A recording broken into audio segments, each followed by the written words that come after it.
Uminom ng sleeping pills ang lalaki. Pagkahulog niya sa sahig, pumasok ang landlord at natagpuan siya. Pagkatapos ay tumalon siya sa ilog.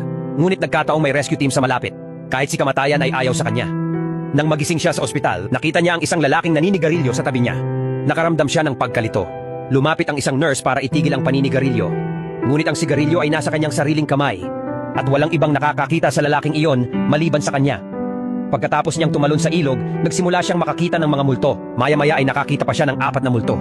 Isang lalaking mahilig manigarilyo, isang matandang mahilig uminom, isang batang mahilig kumain, at isang babaeng mahilig umiyak.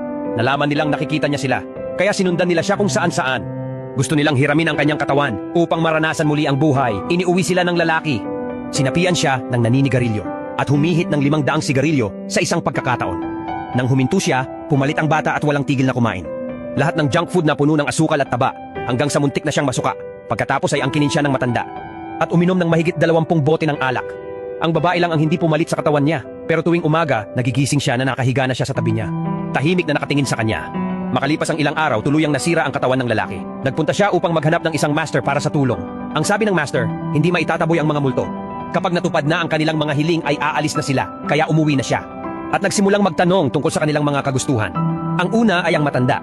Gusto niyang ibalik ang isang lumang kamera. Nakuha ng lalaki ang kamera mula sa pulis at ibinigay sa kaibigan ng matanda para maibalik niya ang mga alaala niya noong kabataan. Ang pangalawa ay ang batang lalaki. Gusto niyang manood ng animated na pelikula. Sabay silang nagtawanan.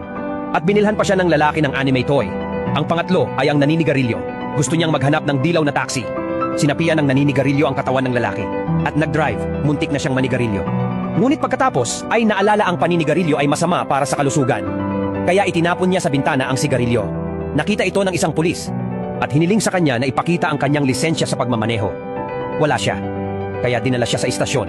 Sinabihan siya ng pulis na tawagan ang kanyang pamilya. Sinabi niya na siya ay isang ulila nang walang natira sa mundo. Sa huli ay pinakawalan siya ng mga pulis. Ang huling hiling ay pag-aari ng babae. Gusto niyang magluto ng pagkain para sa pinakamamahal niya. Pero hindi niya alam kung sino iyon. Sinabi ng lalaki na maaari siyang magluto para sa kanya. Pumayag naman siya. Noong araw na iyon ay gumawa siya ng isang buong mesa ng pagkain. Pagkatapos ng hapunan, sabi ng lalaki sa mga multo, "Natupad ang lahat ng inyong mga hiling. Pwede na kayong umalis." Kinabukasan ng magising ang lalaki. Wala na lahat ng multo. Naging malungkot na naman siya. Kinuha niya ang lunchbox at ibinahagi sa babaeng nagustuhan niya. Tanong niya, "Karamihan sa mga rice ball ay gumagamit ng spinach. Bakit celery ang ginamit mo?" Sabi niya, "Sinabi kasi sa akin ng nanay ko na ang celery ay mabuti sa dugo." Nang matapos siyang magsalita ay natigilan siya. Naalala niya ang mga bagay mula sa kanyang pagkabata. Nanay niya pala ang babaeng iyon. Iniisip ito. Tumakbo siya pauwi sa abot ng kanyang makakaya. Bumalik lahat ng alaala niya. Ang bata ay ang kanyang nakatatandang kapatid. Dinadala siya para manood ng anime movie. Ang pangako ba ng kanyang kapatid? Ang matandang uminom ay ang kanyang lolo. Ang naninigarilyo ay ang kanyang ama. Ilang taon na ang nakalilipas ay nagpunta sila sa isang paglalakbay ng pamilya sa dagat.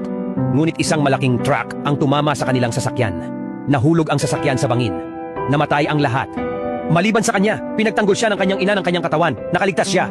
Ngunit nawala ang kanyang mga alaala. Pagka-uwi niya, walang laman ng bahay. Ang sakit ng pagkawala ay nanaig sa kanya. Noon lang, muling nagbalik ang mga multong umalis. Sinabihan siya ng kanyang kuya na huwag umiyak. Sinabihan siya ng lolo niya na magmahal ng tapat. Sinabihan siya ng kanyang ama na huwag nang manigarilyo muli. At nagsorry ang mama niya dahil sa matagal na pag-iwan sa kanya. Sa huli niyakap siya ng mama niya, katulad ng dati noong bata pa siya. Nagustuhan mo ba ang ating kwento? Maaari ka bang mag-iwan ng komento?